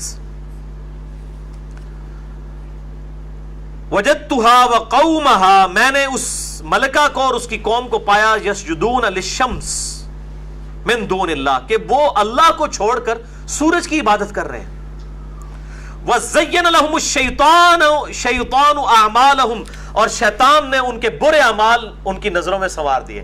اے ہدہد جی نا، پاکستان میں مولوی نوں نہیں یہ گلاں ہوندیاں جڑی ہدہد پی کر دی ہے، کہ شیطان نے ان کے برے اعمال ان کی نظروں میں سنوار دیے ہیں اور وہ اللہ کو چھوڑ کر سورج کی پرستش کر رہے ہیں، ان کی قوم بھی اور وہ ملکہ خود بھی. فَصَدَّهُمْ عَنْ سَبِيلِ، اور شیطان نے ان کو اللہ کے راستے سے روک دیا ہے. فَهُمْ لَا يَهْتَدُونَ، اور وہ ہدایت پر نہیں ہے. أَلَا يَسْجُدُوا لِلَّهِ الَّذِي يُخْرِجُ الْخَبْءَ فِي السَّمَاوَاتِ وَالْأَرْضِ، کیوں نہ ایسا، یہ ہدہد کہہ رہی ہے، کیوں نہ ایسا ہوا کہ وہ اس اللہ کو سجدہ کرتے کہ جو نکالتا ہے آسمانوں اور زمین میں سے ہر چیز. وَيَعْلَمُ مَا تُخْفُونَ وَمَا تُعْلِنُونَ، اور وہ جانتا ہے جو کچھ تم چھپاتے ہو اور جو کچھ ظاہر کرتے ہو. زمین و آسمان سے چیزیں نکالتا ہے، زمین میں سے دانا پھاڑ کے کھیتی نکالتا ہے، آسمان میں سے بارش برساتا ہے. اس اللہ کی عبادت نہیں کر رہے، یعنی جس نے ان کو نعمتیں دی ہوئی ہیں وہ اللہ کو چھوڑ کے سورج کی پرستش کر رہے ہیں. یہ آیت سجدہ بھی ہے، سجدہ کر لیجئے. اللہ اکبر. یہ ٹو باؤ ڈاؤن کرنا ہوتا ہے، ضروری نہیں ہوتا کہ ماتھا نیچے لگائیں. مسئلہ نمبر میرا 119 ریکارڈڈ ہے سجدہ تلاوت کے اوپر قرآن حکیم میں، جو 15 سجدے ہیں، 14 نہیں 15 سجدے. اس حوالے سے سارے احکام و مسائل میں نے بیان کیے ہیں. اللہ لا الہ الا هو رب العرش العظیم، اللہ ہی ہے وہ کہ اس کے سوا کوئی معبود نہیں، اور وہ عرش عظیم کا مالک ہے. قال سننظر صدقت ام کنت من الکاذبین. تو انہوں نے کہا کہ ہم پوری تحقیق کریں گے. حضرت سلیمان علیہ السلام نے کہا کہ تم یہ سچ کہہ رہے ہو یا غلط بیانی کرنے والوں میں شامل ہو. یعنی تم نے جو رپورٹنگ کی ہے کہ اس طریقے سے کوئی قوم کی ملکہ ہے اور اس کی قوم سورج کی عبادت کر رہی ہے اللہ کے مقابلے پہ، میں اس کی تحقیق کروں گا. اس سے بھی بات پتہ چل گئی کہ سلیمان علیہ السلام کو کوئی علم غیب نہیں تھا کہ یہ ہو رہا ہے دنیا کے اندر، ورنہ وہ کہتے ہیں ہم تو پہلے ہی پتا ہے، میں تو حاضر و ناظر ہوں. یہ میں ساتھ ساتھ عقیدہ کلیئر کر رہا ہوں، ان کا میں تصدیق کروں گا. اذهب بکتابی ھذا فالقہ الیہم، یہ میرا خط لے جاؤ اور اس تک پہنچا دینا. ثم تول عنہم، پھر ہٹ کر کھڑے ہو جانا وہاں پر. فانظر ماذا یرجعون، پھر دیکھنا کہ وہ آپس میں کیا گفتگو کرتے ہیں. آپ ذرا اندازہ کریں، ایک ملکہ کے پاس اگر ایک پرندہ چونچ میں دبائے ہوئے خط لے کر آئے کسی بادشاہ کا، وہ پیروں تھلوں تو زمین نکل جانی ہے نا. یہ کوئی ایڈا بڑا بادشاہ ہے کہ جس دی حکومت جڑی ہے وہ حدود کے اوپر، جانوروں کے اوپر بھی ہے، پرندوں کے اوپر بھی ہے، اور اسی حدود کے ذریعے خط جو ہے لے کر، وہ حدود حضرت سلیمان علیہ السلام کا خط لے کر اس کے جو ہے وہ شاہی دربار میں اس کے کمرے کے اندر جا کے اس نے خط پھینکا. اب ملکہ جو ہے وہ اکیلی ہے اور اس کے بسترے کے اوپر آ کے ایک پرندہ خط پھینک رہا ہے، اور وہ پھر جب خط پڑتی ہے تو ظاہر ہے وہ پیروں تلوں تو زمین نکلے گی نا کہ کم پہ گیا کوئی، کہ کوئی اتنا بڑا بادشاہ ہے. تو پاس کھڑے ہو کے دیکھنا، حدود کو کہا کہ وہیں پہ خط پھینک کے دیکھنا کہ وہ کیا کرتے ہیں، پھر مجھے آ کے بتانا. وہ حدود بھی اتنا ٹرینڈ ہے کہ وہ ان کی گفتگو بھی سمجھتا ہے. فانظر ماذا یرجعون، پھر انتظار کرنا کہ آپس میں کیا گفتگو کرتے ہیں. قالت یا ایھا الملأ انی القی الی کتاب کریم. اب اس ملکہ کو تو ہاتھ پاؤں پڑ گئے، حالانکہ وہ اتنی بڑی ملکہ تھی اور اس کے اتنی حکومت تھی. وہ کہنے لگی اے میری اس قوم کے سرداروں، اس نے اپنے سارے اسسٹنٹ کٹھے کر لیے سردار، انی القی الی کتاب کریم، بے شک مجھ تک پہنچایا گیا ہے ایک بہت ہی عزت والا خط. الفاظ دیکھیں، میرے تک پہنچایا گیا ہے ایک عزت والا خط، یعنی کوئی خاص بندے کی طرف سے ہے جو ایک پرندے کے ذریعے آ رہا ہے. انہ من سلیمان، بے شک یہ سلیمان کی طرف سے ہے. وانہ بسم اللہ الرحمن الرحیم، اور بے شک اس کا آغاز ہو رہا ہے اللہ کے نام سے جو رحمان ہے اور رحیم ہے، رحم فرمانے والا ہے اور اس کی رحمت مسلسل ہے. یہ وہ واحد آیت ہے جس میں ایز اے آیت بسم اللہ الرحمن الرحیم آئی ہے، سورۃ النمل آیت نمبر 30. پہلے اس حوالے سے میں نے ڈیٹیل سے گفتگو کی ہے سورۃ الفاتحہ کے کانٹیکسٹ میں، مسئلہ نمبر 112B کے اندر، جسے شوق ہو تو وہ دیکھ سکتا ہے. اللہ تعلو علی واتونی مسلمین، تم لوگ غرور و تکبر چھوڑ دو اور میرے مقابلے پر مت آؤ، اور میرے پاس مسلم ہو کر سر تسلیم خم کر کے میرے پاس آ جاؤ. ایک جملے دا خط ہے، کانفیڈنس لیول ذرا پیغمبر کا دیکھیں. بسم اللہ لکھا ہے، اس کے بعد لکھا ہے کہ غرور و تکبر چھوڑ دو. مراد یہ کہ یہ میں نے ایک چھوٹی سی جھلک دکھائی ہے کہ ہد میرا خط لے کے آ رہا ہے، اتوں اندازہ لا لو کہ تسی کوئی شے ہی نہیں ہو. تکبر چھوڑ کر سر تسلیم خم کر کے میرے پاس حاضر ہو جاؤ. سیدھا خط یہی ہے. قالت یا ایھا الملأ، تو ملکہ کہنے لگی کہ یہ خط میں نے سنا دیا ہے، اے میری قوم کے سردارو، افتونی فی امری، مجھے مشورہ دو اس کام کے اندر. یہ اسی سے وہ فتوے کا لفظ بھی نکلا ہے، مجھے مشورہ دو. ما کنت قاطعۃ امرا حتی تشہدون، میں کوئی بھی حتمی فیصلہ اس وقت تک نہیں کرتی جب تک کہ تم سے میں مشورہ نہ کر لوں. قالوا نحن اولو قوۃ واولو بأس شدید، ہونا کیا، ہاں جی جناب اسی کو کاٹا کسی نہ لوں. انہوں نے کہا ہم تو بہت قوت والے ہیں. اور سردار کہنے لگے اور ہم بڑے شدید ہیں، ہم تو کسی بڑے سے بڑی آرمی کا بھی مقابلہ کر سکتے ہیں، کوئی مسئلہ ہی نہیں ہے. والامر الیک، اور فیصلہ کرنا ہے آپ نے. فانظری ماذا تأمرین، ہم تو انتظار میں، جو آپ حکم دینا چاہتی ہیں. ہم اس بادشاہ کے ساتھ لڑنے کے لیے تیار ہیں، سلیمان کے ساتھ. لیکن اس ملکہ کو تو پتا تھا نا کہ یہ بادشاہ کوئی عام بادشاہ نہیں ہے. قالت ان الملوک اذا دخلوا قریۃ، اس نے کہا اے میری قوم کے سردارو یاد رکھنا جب بڑے بادشاہ کسی قوم میں داخل ہوتے ہیں کسی بستی میں، افسدوها تو وہ فساد کرتے ہیں، وجعلوا عزت اہلها اذلہ اور بڑے بڑے عزت والوں کو ذلیل کر کے رکھ دیتے ہیں. جب بادشاہ کسی قوم میں داخل ہوتے ہیں نا، جب پھر وہ نہیں دیکھتے کہ یہ کوئی وزیر ہے یا مشیر ہے یا کوئی صدر ہے یا کوئی حکمران ہے یا بادشاہ ہے، وہ ذلیل کر کے رکھ دیتے ہیں جب طاقتور بادشاہ کسی قوم میں داخل ہوتے ہیں. یعنی یہ کتنا خطرناک کھیل نہ کھیلو. وَكَذَلِكَ يَفْعَلُونَ اور یہی بادشاہوں کا دستور ہے، اور ظاہر ہے کہ جنگ کا بھی یہی دستور ہوتا ہے. وَإِنِّي مُرْسِلَةٌ إِلَيْهِمْ بِهَدِيَّةٍ فَنَاظِرَةٌ بِمَا يَرْجِعُ الْمُرْسَلُونَ میں اس بادشاہ سلیمان کی طرف کوئی ہدیہ تحفہ بھیجتی ہوں اور پھر میں دیکھتی ہوں کہ وہ قاصد کو کیا جواب دیتا ہے. یعنی وہ کوئی دنیا دار بادشاہ ہے، دنیا کے مال کا اگر لالچی ہوا تو وہ اسی کے اوپر خوش ہو جائے گا، اور ظاہر ہے جب اللہ کا نام آیا ہوا ہے اور ظاہر ہے کہ کام تو کھڑے ہو گئے کہ کوئی وقت کا پیغمبر ہے جو دعوت دینے جا رہا ہے، کوئی ایکسٹرا آرڈنری پرسنالٹی ہے، تو میں ان کو تحفہ بیچتی ہوں. اگر کوئی دنیاوی بادشاہ ہوا تو وہ اشارتاً سمجھ لے گا کہ میں اس کے تحفے کو قبول کر لے گی. فلما جاء سلیمان پس جب اس ملکہ کا قاصد آیا سلیمان کے پاس، قال اتمدوننی بمال کیا تم مجھے مال کے ذریعے مدد کرنا چاہتے ہو، یعنی یہ مجھے مال کے ذریعے خوش کرنا چاہتے ہو. فما آتانی اللہ خیر مما آتاکم جبکہ مجھے اللہ نے وہ کچھ دیا ہے جو تم سے بہت بہتر ہے. تمہاری ملکہ کو تمہاری سلطنت میں وہ نعمتیں نہیں ہیں جو اللہ نے مجھے دی ہیں. کسی دنیا کے بادشاہ کے پاس یہ نعمت ہوگی کہ ہوا اس کے حکم سے چلے، وہ پرندوں کی بولیاں جانتا ہو، پرندے اس کی خدمت میں معمور، جنات اس کی خدمت میں معمور، اس کا تخت ہواؤں پہ اڑتا ہو، ٹھیک ہے جی، اور سمندر میں غوطے لگاتے ہوں جنات اس کے لیے، اور ہیکل سلیمانی اتنے بڑے بڑے پتھر اٹھا کے انہوں نے تعمیر کر دیا ہو ٹیمپل آف سلیمان. مجھے اللہ نے بہت کچھ دیا ہے. بل انتم بہدیتکم تفرحون بلکہ تم تو اپنے اس ہدیے کے اوپر ہی پھولے نہیں سما رہے ہو جو اتنا قیمتی گفٹ مجھے بھیجا ہے. میرے لیے اس گفٹ کی کیا اہمیت ہے؟ وہ ظاہر پیغمبر تو اللہ تعالیٰ کی طرف سے مبعوث ہوتا ہے خاص کام کے اوپر کہ اس نے دعوت توحید پہنچانی ہوتی ہے. ارجع الیہم جاؤ اپنے اس ملکہ کے پاس واپس.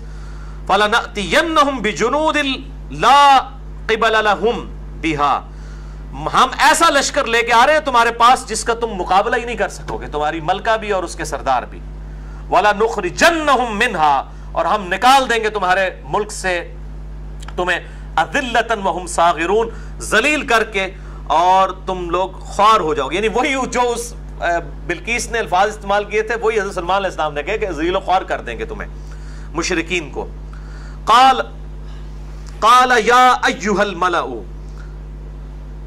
اب حضرت سلمان علیہ السلام نے اپنے درباریوں سے کہا اے میرے درباریوں ایکم یاتینی بعرشها قبل ان یاتونی مسلمین کیا تم میں سے کوئی اس ملکہ بلقیس کا تخت میرے پاس اٹھا کے لا سکتا ہے، اتنا بڑا تخت، اس سے پہلے کہ وہ تابع فرمان ہو کہ میرے پاس حاضر ہو. کیونکہ سلمان علیہ السلام کو یہ پتہ چل گیا تھا کہ جب میرا یہ کانفیڈنس والا جواب وہاں تک پہنچے گا تو وہ اتنی سمجھدار ہے کہ وہ خود چل کے میرے پاس آئے گی. تو وہ سلمان علیہ السلام اسے سرپرائز دینا چاہتے تھے، اس کے آنے سے پہلے اس کا تخت سینکڑوں میل سے اٹھا کے اس کے سامنے آ جائے. قال عفریت من الجن ایک بڑے جن نے، اور یہ حمزہ بریلوی صاحب نے اس کا ترجمہ کیا ہے خبیث جن نے، اندازہ کریں، یعنی ان سے پوچھے یہ خبیث کس چیز کا ترجمہ کر دیا انہوں نے، کہتے ہیں بڑا چنگا ترجمہ ہے جی، ادب پر معمول ہے. ایک سلمان علیہ السلام کا صحابی جن ہے اس کو انہوں نے کہا خبیث جن نے کہا. قال عفریت من الجن یہ پیر کرم شاہ صاحب کو بڑی عقل آئی، انہوں نے صرف کہا ایک عفریت نے جنات میں سے کہا انا آتی کبھی قبل ان تقوم من مقامک ان کا کہ آپ کی اس محفل کی برخاست ہونے سے پہلے میں اٹھا کے لے آؤں گا. وَإِنِّي عَلَيْهِ لَقَوِيٌّ أَمِينٌ اور میں اس کو اٹھانے کے اوپر طاقت بھی رکھتا ہوں اور میں امانت دار بھی ہوں. لیکن حمزہ بریلوی صاحب کہتے ہیں خبیث ہے وہ جن، نعوذ باللہ. قال الذي عنده علم من الكتاب وہاں پر ایک ایسا شخص تھا، اب وہ کوئی فرشتہ تھا، کوئی جن تھا، کوئی صحابی تھا یا کوئی اور پیغمبر تھا جس کے پاس کتاب کا علم تھا. قرآن اس پہ خاموش ہے، احادیث خاموش ہیں. اسرائیلی روایات میں آیا کہ عاصم بن برقیہ تھا، پھر آگے پوری سٹوری انہوں نے جناب گھاٹ دی ہے. آپ قرآن حدیث پیش کرتے ہو کہتے ہیں جی وہ حضرت سلمان علیہ السلام دا ایک سی وہ لایا سی، اچھا وہ لایا سی تو اتنا قرآن حدیث غلط ہو جائے گا. یا ایاک نعبد و ایاک نستعین کا ترجمہ بدل جائے گا. ٹھیک ہے, اس کے اوپر میں نے ان کے پورا چٹا بٹا 4 گھنٹوں میں کھولا ہے. مسئلہ number 131 A B C D 8 گھنٹے میں معجزات, کرامات, استدراج, الوہیت کے اوپر میں نے ڈیٹیل لیکچر. اس میں یہ جو تخت بلقیس والا واقعہ, موسیٰ علیہ السلام اور خضر علیہ السلام کا وہ بچے کی گردن مروڑنے والا واقعہ, اس سے جو غیر شرعی افعال اپنے ثابت کرنے کے اپنے بزرگ بابوں کے, میں نے ان کا پورا چٹا بٹا ننگا کیا ہے. آج میں ڈیٹیل میں نہیں جاؤں گا, میں اسے چھوڑ رہا ہوں. تو علم تھا جس کے پاس کتاب کا, اس نے کہا انا آتیک بہ قبل ان یرتد الیک طرفک. تو اس نے کہا کہ میں آپ کے پاس وہ عرش اٹھا کے لے آؤں گا, اس کا تخت, اس سے پہلے کہ آپ آنکھ جھپکے. تو فلما رآہ, جب دیکھا حضرت سلیمان علیہ السلام نے اپنے سامنے وہ تخت مستقر سامنے رکھا ہوا, عندہ ان کے پاس, قال ھذا من فضل ربی, انہوں نے کہا یہ میرے رب کا فضل ہے. سلیمان علیہ السلام نے کہا کہ یار کنے پہنچے بزرگ ہو جی تسی, کیا بات ہے تھوڑی. اس تک وہ فرشتہ انسانی شکل میں ہوا, ان کا درباری.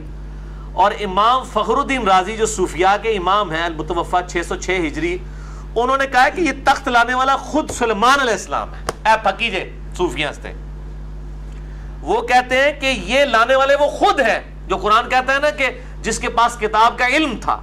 یعنی وہ کہتے ہیں یہ کون تھا, یہ حضرت سلیمان علیہ السلام خود, جن کو اللہ نے کتاب دی تھی, پیغمبر تھے.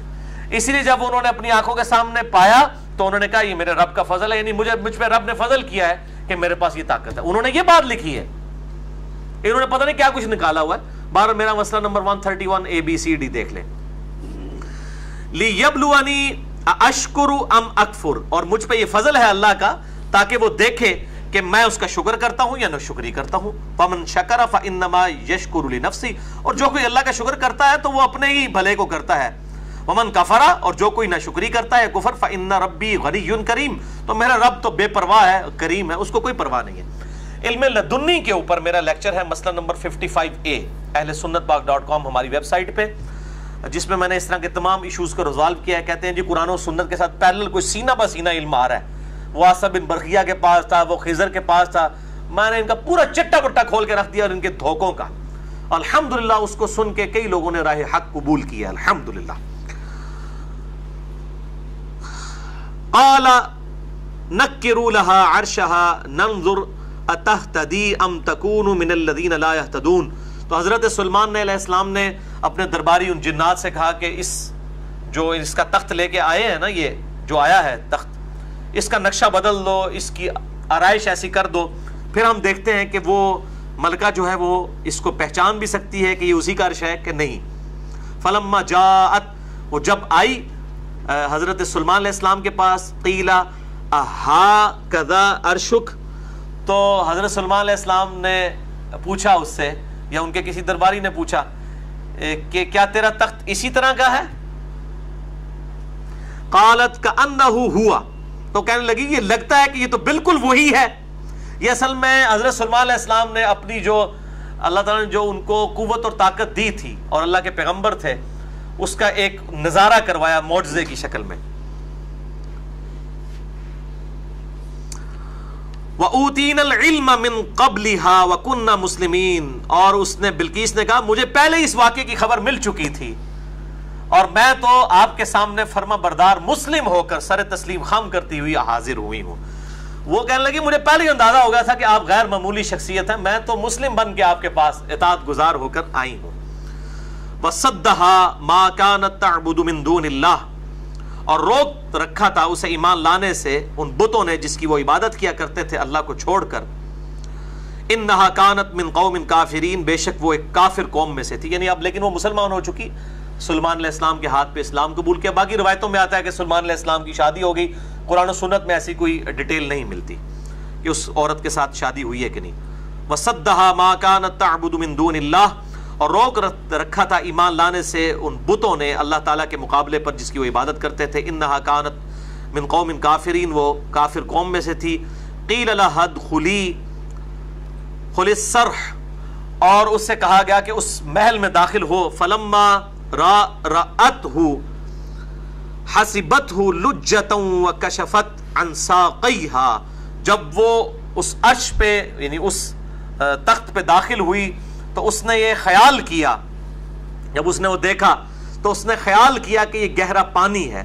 یعنی وہ محل میں جب داخل ہوئی، وہاں پہ جو بھی تخت تھا یا جو بھی صورتحال تھی وہ اتنا چمکدار شیشے کا سمجھ لے فرش تھا کہ وہ سمجھی کہ پانی میں داخل ہونے لگی ہوں. تو اس نے اپنے کپڑوں کو بے ساختہ اٹھایا، یعنی اس کی پنڈلیاں جو ہیں وہ ننگی ہو گئی. قال انه صرح ممرد من قواریر، تو وہ کہنے لگی یہ تو چمکدار محل ہے شیشے کا بنا ہوا، یعنی اس کی آنکھیں کھلی کی کھلی رہ گئیں. قالت ربی انی ظلمت نفسی، وہاں پر اس نے کہا کہ اے میرے رب میں نے اپنی جان پر ظلم کیا. واسلمت مع سلیمان للہ رب العالمین، اور میں سر تسلیم خم کرتی ہوں سلیمان علیہ السلام کے ساتھ اس اللہ کے سامنے جو تمام جہانوں کا پالنے والا ہے.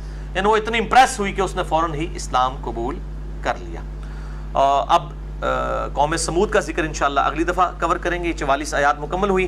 یہاں پہ میں منکرین حدیث کے لیے ایک پھکی دوں انشاءاللہ. میں نے ایک ڈیٹیل لیکچر بھی تیار کرنا ہے، اس میں کئی مثالیں دوں گا. یہ جو احادیث کا مذاق اڑاتے ہیں اور کہتے ہیں جی یہ اس طرح کی عجیب و غریب باتیں آتی ہیں. اب یہاں پہ بھی ایک بہت عجیب بات آئی ہے کہ ملکہ بلقیس کی پنڈلیوں کے ننگا ہونے کا ذکر آیا.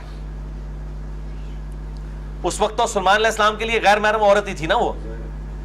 اگر یہ واقعہ ہوا بھی تھا، قرآن پاک میں اس کی یہ ایٹیچیوڈ جو ہے نقل کیا گیا.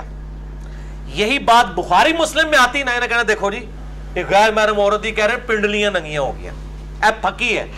اس قسم کے کئی واقعات میں نے قرآن میں ڈھونڈے ہوئے ہیں، انشاءاللہ تعالی میں دوں گا. کہ اگر آپ علمی اور منطقی جواب دینا ہے تو پھر ہم آپ کو قرآن و سنت سے، قرآن پاک سے ایسے واقعات بتائیں گے کہ پھر آپ عقلی محاذ کے اوپر اس کا ڈینائی کرنے پہ مجبور ہو جائیں گے. لیکن پھر کہیں گے نہیں نہیں یہ تو وہی ہے. اسی طریقے سے احادیث کی بھی جہاں پہ بخاری مسلم میں احادیث کی تعویل ممکن ہے، تعویل کریں، مذاق نہ اڑائیں. اللہ تعالیٰ سے دعا ہے جو حق بات میں نے کہی اللہ تعالیٰ ہمارے دلوں میں راسخ فرمائے. اگر جذبات میں میرے منہ سے غلط بات نکل گئی تو اللہ تعالیٰ ہمارے دلوں سے معاف کر دے. ہمیں کتاب و سنت کی تعلیمات پر عمل کر کے دوسرے بھائیوں تک پہنچانے کی توفیق عطا فرمائے. سبحانک اللہم و بحمدک اشہد ان لا الہ الا انت استغفرک و اتوب الیک وما علینا الا البلاغ المبین. جزاکم اللہ خیرا.